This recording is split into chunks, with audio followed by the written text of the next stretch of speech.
Hi dear friends, 2024 July 1 ഖത്തറിൽ നിന്നും ഒമാനിലേക്ക് പുറപ്പെട്ട ഞങ്ങളുടെ ആദ്യത്തെ വീഡിയോയാണ്. ഖത്തറിൽ നിന്നും പുറപ്പെട്ട ഞങ്ങളുടെ ഫസ്റ്റ് ഡെസ്റ്റിനേഷൻ ഒമാനിലെ ഇബ്രി എന്ന് പറയുന്ന സ്ഥലമാണ്.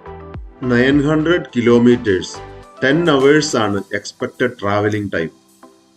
യാത്രാ വിവരണവും ശ്രദ്ധിക്കേണ്ട കാര്യങ്ങളും ഒമാനിലേക്കുള്ള എൻട്രിയുമെല്ലാമാണ് ഈ വീഡിയോയിൽ ചേർത്തിരിക്കുന്നത്. ദോഹയിൽ നിന്നും ഏതാണ്ട് 200 കിലോമീറ്ററിന് ശേഷമാണ് സുബൈത്തായ്ക്കുള്ള ഡൈവേർഷൻ റൂട്ട് 95-ൽ കാണുന്നത്. ഖത്തർ സൗദി ബോർഡർ ക്രോസ് ചെയ്ത് ദുബായ് റൂട്ടിലൂടെ ഏതാണ്ട് 100 കിലോമീറ്റർ ചെല്ലുമ്പോൾ ഒരു സാസ്കോ ഗ്യാസ് സ്റ്റേഷൻ കാണുന്നു. അവിടെ നിന്നും പെട്രോൾ അടിച്ചതിന് ശേഷം 20 കിലോമീറ്റർ കഴിഞ്ഞാണ് ഈ ഡൈവേർഷൻ കാണുക. സാസ്കോ സ്റ്റേഷനിൽ നിന്നും പെട്രോൾ അടിക്കുക എന്നുള്ളത് കമ്പൽസറി ആയിട്ടും ചെയ്തിരിക്കണം. കാരണം അടുത്ത സ്റ്റേഷൻ നമ്മൾക്ക് മണിക്കൂറുകൾ കഴിഞ്ഞാണ് ലഭിക്കുക. റബ് അൽ ഖലി, ഇംഗ്ലീഷിൽ തർജ്ജിമ ചെയ്താൽ എംടി ക്വാർട്ടർ. ലോകത്തിലെ ലാർജസ്റ്റ് സാൻഡ് ഡിസേർട്ടിലൂടെയാണ് ഇപ്പോൾ യാത്ര ചെയ്യുന്നത്. ഇത് Saudi Arabia, UAE, Oman, Yemen എന്ന രാജ്യങ്ങളിലൂടെ എല്ലാം വ്യാപിച്ചു കിടക്കുന്ന 6,50,000 സ്ക്വയർ കിലോമീറ്ററിൽ ചുറ്റപ്പെട്ട മരുഭൂമിയാണ്. MT ക്വാർട്ടറിന്റെ തുടക്കത്തിൽ വെളുത്ത മണൽ കൂമ്പാരങ്ങളും ചെറിയ പച്ചപ്പുമെല്ലാം കാണുന്നുണ്ടെങ്കിലും മുന്നോട്ട് ചെല്ലുമ്പോൾ മണൽ കൂമ്പാരങ്ങൾ മാത്രമാണ്. അതും പല നിറങ്ങളിലുള്ള മണൽ കൂമ്പാരങ്ങളാണ് കാണാൻ സാധിക്കുക. വാഹനങ്ങളൊക്കെ പൊതുവെ കുറവാണെങ്കിലും ട്രക്കുകൾ ഇടയ്ക്കിടയ്ക്ക് കാണാൻ സാധിക്കും. ഏതാണ്ട് 1 മണിക്കൂർ ഡിസ്റ്റൻസിൽ ഞങ്ങൾക്ക് പോലീസ് കാറുകളും കാണാൻ സാധിച്ചു. പല നിറങ്ങളിലുള്ള പല സൈസിലുള്ള സാൻഡ് ഡ്യൂൺസ് ആണ് MT ക്വാർട്ടറിന്റെ പ്രത്യേകത. കിലോമീറ്ററുകൾ ദൂരത്തിൽ നമുക്ക് റോഡുകൾ കാണാമെങ്കിലും കാറ്റിനാൽ മണൽ തിട്ടകൾ റോഡിലേക്ക് വരുന്നതിനാൽ ഓവർടേക്ക് ചെയ്യുമ്പോൾ വളരെ കെയർഫുൾ ആയിരിക്കണം എന്നുള്ളതാണ് ഈ യാത്രയുടെ മറ്റൊരു ശ്രദ്ധിക്കേണ്ട കാര്യം. റോഡിൽ നിന്നും മണൽ നീക്കം ചെയ്യുന്ന കാഴ്ചകൾ ഇടയ്ക്കിടയ്ക്ക് കാണുവാനും സാധിക്കും.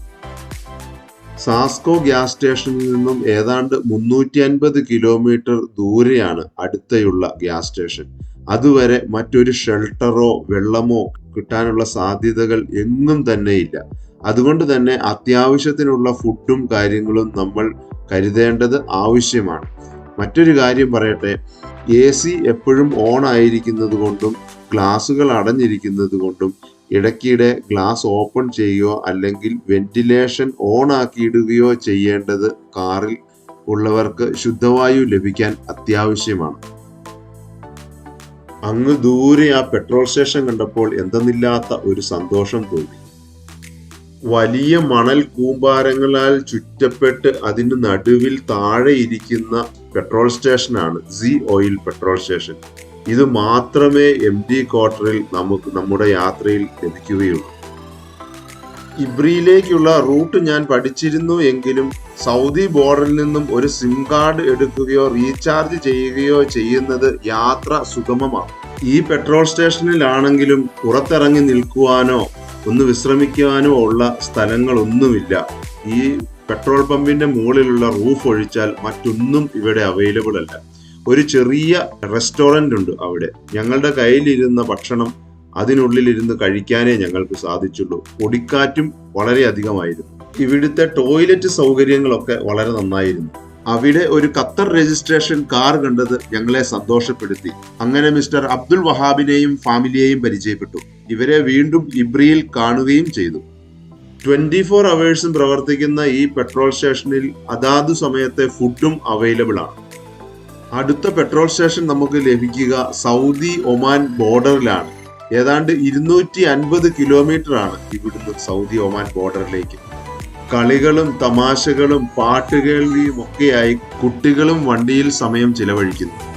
ഇടയ്ക്ക് വണ്ടി പാർക്ക് ചെയ്യാനായിട്ടുള്ള സ്പേസ് ലഭിക്കുമെങ്കിലും ഷെൽട്ടറോ മറ്റു സൗകര്യങ്ങളോ മനുഷ്യരോ ഒന്നും ഇല്ലാത്ത MT സ്ഥലം തന്നെയാണ് MT ക്വാർട്ടർ എന്ന് പറയുന്നത്. വലിയ മണൽ മലകളുടെ മുകളിലൂടെയുള്ള ടാറിങ് ആയതിനാലായിരിക്കാം ചിലയിടങ്ങളിൽ റോഡ് വളരെ മോശമായി കിടക്കുന്നു. സൗദി ബോർഡർ ക്രോസ് ചെയ്തതിന് ശേഷം ഒമാനിലേക്ക് പ്രവേശിക്കുമ്പോൾ ആദ്യം എടുക്കേണ്ടത് കാറിന്റെ ഇൻഷുറൻസ് ആണ്. 15 ഒമാനി റിയാൽ ആണ് 10 ഡേയ്സിലേക്കുള്ള ഇൻഷുറൻസ് ചാർജ്. അതിനുശേഷം അല്പം മുൻപോട്ട് പോകുമ്പോൾ പാസ്പോർട്ട് ബിൽഡിങ്ങിൽ നിന്നുമാണ് വിസ എടുക്കേണ്ടത്. വിസ തികച്ചും സൗജന്യമാണ്. MD ക്വാർട്ടർ മരുഭൂമിയുടെ വിസ്മയകരമായ ദൃശ്യങ്ങളാണ് ഇവിടെ കാണുവാൻ സാധിക്കുക. മണ്ണിന്റെ നിറം ഏതാണ്ട് ചുവപ്പ് കളറിലേക്ക് മാറിയിരിക്കുന്നു. അങ്ങനെ സൗദി ബോർഡറിൽ നിന്നും പെട്രോൾ മേടിച്ച് ബോർഡർ ക്രോസ് ചെയ്ത് ഒമാനിലേക്ക് പ്രവേശിച്ചിരിക്കുകയാണ് ഞങ്ങൾ. ഒമാന്റെ ബോർഡറിൽ നിന്നും ഇബ്രിയിലേക്കുള്ള യാത്ര മറ്റൊരനുഭവമാണ് നമുക്ക് തരിക. ചെറിയ പച്ചപ്പുള്ള നിരപ്പായ പ്രദേശം. അങ്ങനെ ഒമാൻ ബോർഡറിൽ നിന്നും ഏതാണ്ട് 1.5 മണിക്കൂറത്തെ യാത്രയ്ക്ക് ശേഷം ഞങ്ങൾ ഇബ്രിയിൽ എത്തിച്ചേർന്നു. ഒമാനിൽ പ്രവേശിച്ചതിന് ശേഷമാണ് ഇബ്രിയിലുള്ള എഫാൻഡം ഹോട്ടലിൽ 2 റൂമുകൾ ഞങ്ങൾ ബുക്ക് ചെയ്തു. രാവിലെ 6 മണിയായപ്പോൾ ദോഹയിൽ നിന്നും പുറപ്പെട്ട ഞങ്ങൾ ഏകദേശം 4 മണിയായപ്പോൾ ഇബ്രിയിൽ ഞങ്ങളുടെ ഹോട്ടലിൽ എത്തിച്ചേർന്നു. ഉദ്ദേശിച്ചതിനെ കഴിഞ്ഞും അല്പം നേരത്തെയാണ് അവിടെ എത്തിയത്. ഹോട്ടലിൽ നിന്നും കണ്ട ഐ ലവ് ഇബ്രി എന്നെഴുതിയ മലമുകളാണ് ഞങ്ങളുടെ ലക്ഷ്യം. അതുകൊണ്ട് തന്നെ ഇബ്രിയുടെ ഉൾപ്രദേശത്തിലൂടെ ഒരു ഡ്രൈവ് ആകാം എന്ന് തീരുമാനിച്ചു. ഖത്തറും സൗദിയും വച്ച് നോക്കുമ്പോൾ 1 മണിക്കൂർ മുന്നോട്ടാണ് ഒമാനിലെ സമയം. അതായത് ഖത്തറിൽ 4 മണിയാകുമ്പോൾ ഒമാനിൽ 5 മണിയാകും. പോകുന്ന വഴിയിൽ ഞങ്ങൾ അൽ സുലൈഫ് ഫോർട്ട് കണ്ടു. ഇബ്രിയിലെ ഒരു പ്രധാന വിസിറ്റിംഗ് പോയിന്റ് ആണ് ഈ കോട്ട.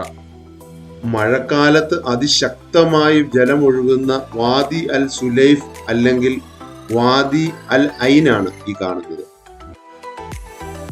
എന്തായാലും കോട്ടയ്ക്കുള്ളിൽ ഒന്ന് കയറിയിട്ട് പോകാം എന്ന് തന്നെ ഞങ്ങൾ തീരുമാനിച്ചു. കോട്ടയുടെ ചുറ്റുപാടുമുള്ള സ്ഥലങ്ങളും നമ്മളെ ആകർഷിക്കും. ചില ഭാഗങ്ങളെല്ലാം ഇടിഞ്ഞു കിടക്കുകയാണ്. 16-ാം നൂറ്റാണ്ടിലാണ് കോട്ടയുടെ നിർമ്മാണം. കല്ലും മണ്ണും ഉപയോഗിച്ചാണ് ഈ കോട്ട നിർമ്മിച്ചിരിക്കുന്നത്. കോട്ടയുടെ ചുറ്റുമതിൽ വളരെ ഉയരത്തിലാണ്. കൂടാതെ കോട്ടയുടെ 4 മൂലകളിലും കാവൽ കോട്ടകളുമുണ്ട്. കോട്ടയുടെ ഉൾഭാഗത്ത് നിരവധി മുറികൾ, കടകൾ, കിണർ, കാലിത്തൊഴുത്തുകൾ എന്നിവയെല്ലാം നിർമ്മിച്ചിരിക്കുന്നു. ഇപ്പോൾ ഇതൊരു ടൂറിസ്റ്റ് ആകർഷണമാണ്. പുനർനിർമ്മാണ പ്രവർത്തികളും നടന്നുകൊണ്ടിരിക്കുന്നു.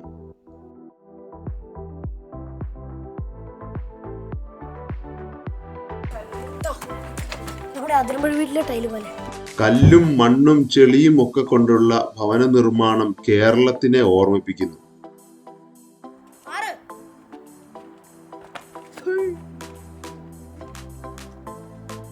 പിന്നീട് ഞങ്ങൾ പോയത് സൂര്യാസ്തമയം കാണുന്നതിനായി മലമുകളിലേക്കാണ്. ഖത്തറിൽ നിന്നും കൊച്ചിയിലേക്കുള്ള ഫ്ലൈറ്റ് യാത്രയിൽ പലതവണ ഒമാനിലെ മലനിരകൾ കണ്ടിട്ടുണ്ട്.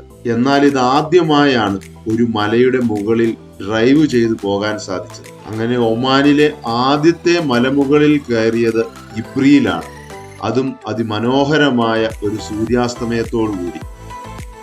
ഒരു ദിവസം മുഴുവൻ യാത്ര ചെയ്തെങ്കിലും വണ്ടിക്കുള്ളിലായിരുന്നിട്ട് കൂടി ആർക്കും വലിയ ക്ഷീണമൊന്നും ഉണ്ടായിരുന്നില്ല. കുന്നിന്റെ മുകളിൽ നിന്നുള്ള ഇബ്രി നഗരത്തിന്റെ കാഴ്ച അതിമനോഹരമാണ്. ദൂരത്തേക്ക് വ്യാപിച്ചു കിടക്കുന്ന മരുഭൂമി, ഇടകലർന്ന പച്ചപ്പും നദിയും സൂര്യാസ്തമയവുമെല്ലാം ഇബ്രിയെ മനോഹാരിതമാക്കുന്നു. ഈ പ്രകൃതി സൗന്ദര്യം ആസ്വദിക്കാൻ വന്ന പലരെയും അവിടെ കണ്ടു, ചിലരെ പരിചയപ്പെടുകയും ചെയ്തു. അടുത്ത ദിവസത്തെ ഞങ്ങളുടെ യാത്ര ജബൽ ഷാംസിലേക്കാണ്. അങ്ങോട്ടുള്ള യാത്രയെക്കുറിച്ച് ചോദിച്ചറിയുവാനും മറന്നില്ല. അങ്ങനെ ഇബ്രിയുടെ മലമുകളിൽ നിന്ന് ഞങ്ങൾ ഫ്ലാസ്കിൽ കരുതിയിരുന്ന കോഫിയൊക്കെ കുടിച്ച് ശാന്തമായി റിലാക്സ് ചെയ്ത് തിരിച്ച് റൂമിലേക്ക് പോകാം എന്ന് തീരുമാനിച്ചു. അതിമനോഹരമായിരുന്നു ഇബ്രിയിലെ സൂര്യാസ്തമയം. എന്റെ ക്യാമറയുടെ കണ്ണുകൾക്ക് അത് കൃത്യമായി ഒപ്പിയെടുക്കുവാൻ സാധിച്ചില്ല എന്ന സങ്കടവും എനിക്കുണ്ട്. തിരിച്ച് റൂമിലേക്ക് പോകുന്നതിന് മുമ്പായി ഭക്ഷണം കഴിക്കാൻ ചെന്നപ്പോൾ അവിടെ ഞങ്ങൾ ഖത്തറിൽ നിന്നുള്ളവരെ വീണ്ടും കാണുവാനും പരിചയപ്പെടുവാനും സാധിച്ചു. അങ്ങനെ ഞങ്ങളുടെ ഒമാൻ യാത്രയുടെ ആദ്യ ദിവസം അവസാനിച്ചു.